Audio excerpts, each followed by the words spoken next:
she invited me to New York Fashion Week. I ran straight to my mom, asked if we could fly to New York. It was one of the best experiences I have ever had. Don't be afraid to reach out. This week, I spoke with senior Zoe Viterbo. Whether she's dressing a character on stage or walking the halls, her edgy style is easily recognizable. This episode walks you through everything you need to know about cold emailing, fashion, and how Zoe got invited to New York Fashion Week. Welcome to TJ Talks.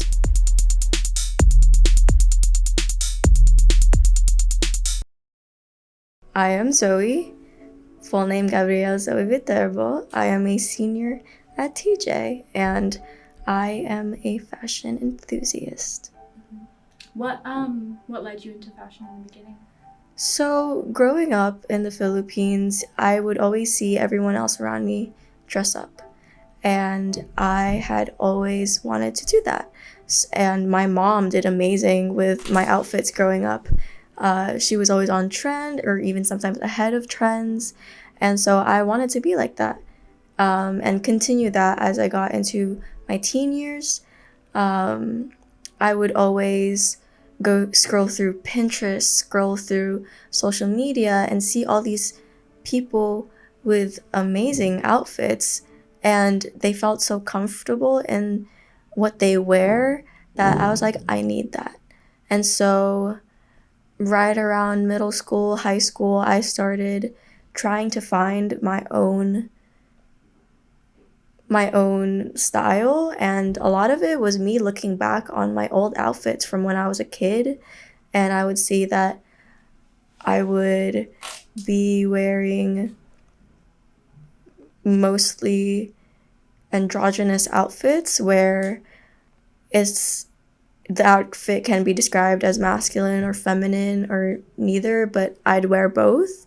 And I really like that idea that a person shouldn't be restricted to one style. And so I thank my mom for starting my fashion sense. So would you say for fashion you typically prefer dressing yourself or like other people? I love dressing myself. I feel like I'm my own little doll. However, being a costume designer for theater especially, having the ability to dress everyone else and even just my friends whenever we go to events or just like hang out, I love being able to give them advice on what they should wear or what looks good on them or what doesn't, or trying to help them find their own style through my own knowledge. And so I think it's definitely dependent on the situation, but majority of the time I really like dressing myself. What are like some of the coolest opportunities you've had to like get to go experience new things because of how much you do with fashion? So last school year actually, for my home project, I decided to investigate the intersection between technology, fashion, and climate change.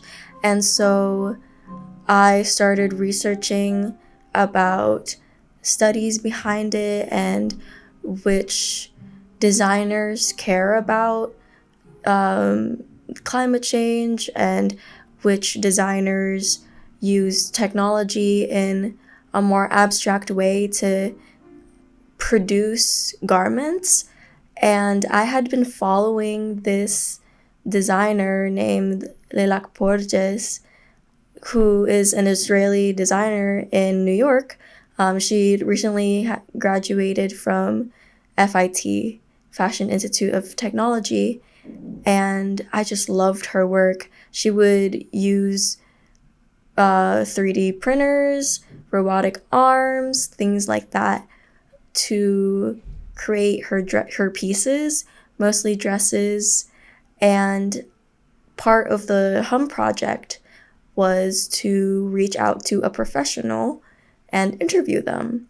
And I had reached out to her on a whim, hoping that she would at least find my email or read it.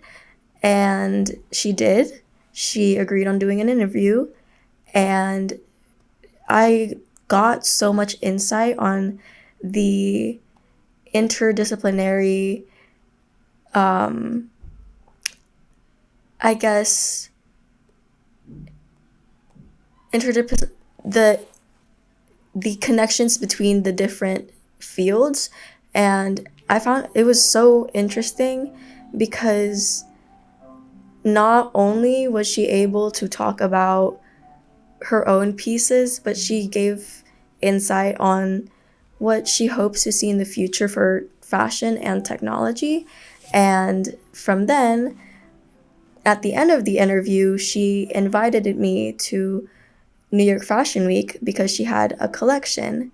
And so I, right after the interview, I ran straight to my mom, asked if we could fly to New York, and she agreed. She said that it was a good opportunity. And so we flew to New York for a day, and I got to see her collection, which involved robotic arms 3D printing a dress on a rotating platform. And this was actually the first line she released where it was made to the public. And I think it was one of the best experiences I have ever had because, one, it was New York Fashion Week, one of the prime events for fashion, and also this designer who just recognized a junior. And that was amazing. What's different about viewing fashion in person in the middle of a show versus just like designing it for yourself or costumes for like theater? I think for me, the difference is that seeing a show, seeing the models walk down the runway, it's not only, you're not only looking at the prestige of it, but also just the art and performance of the show. It's all planned, and the work that goes behind it is incredible.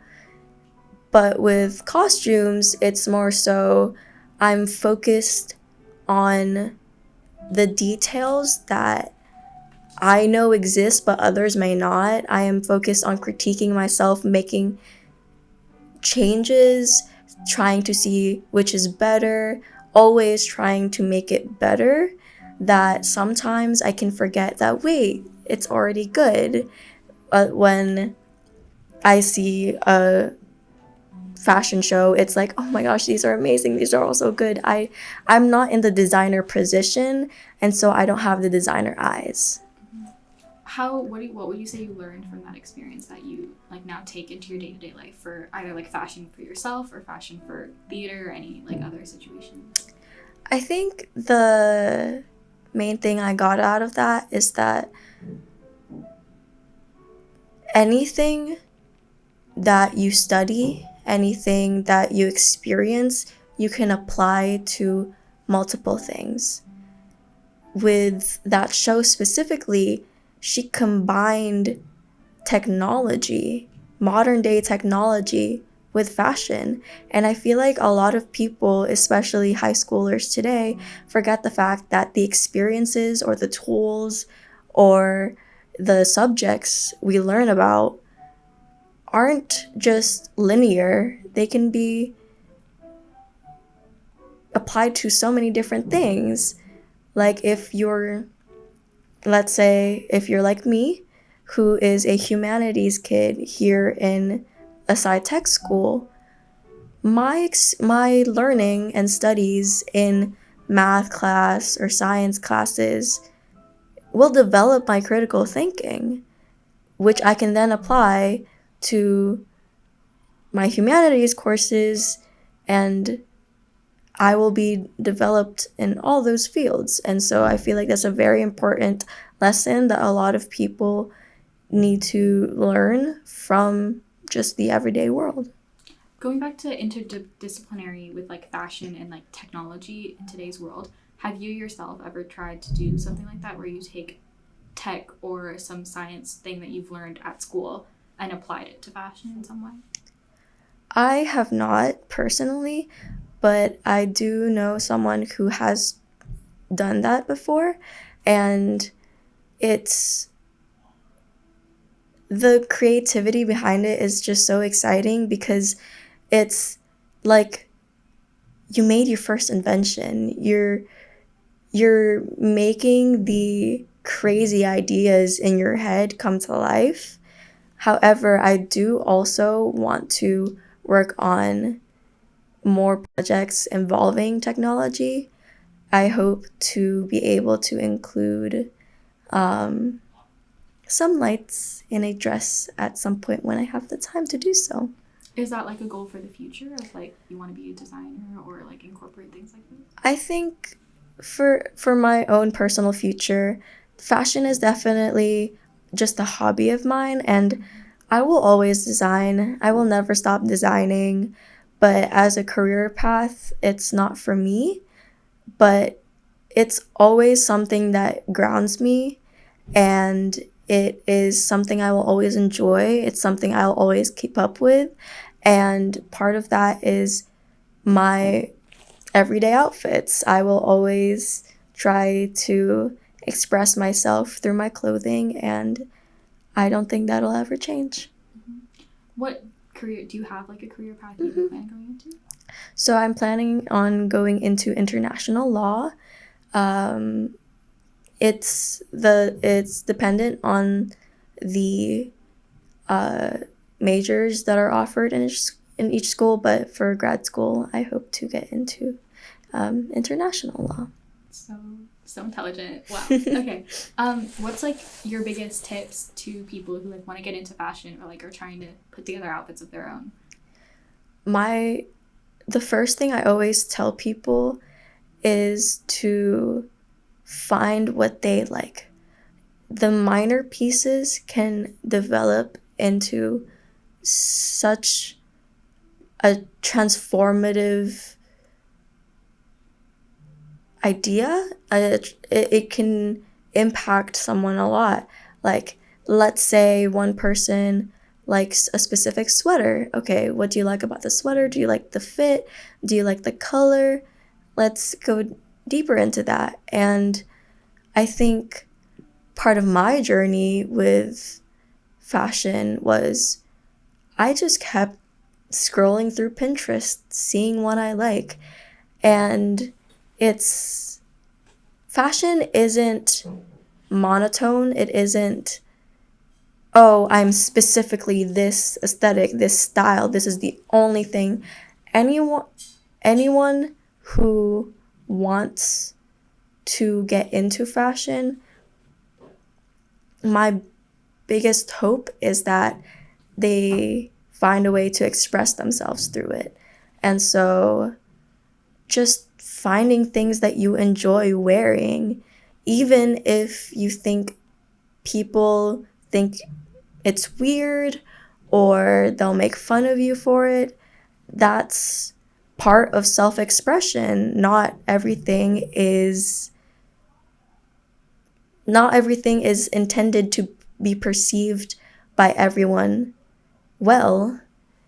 And so that thought definitely helped me be able to just go to school acting like it's a fashion show. And I hope that that thought will also help others.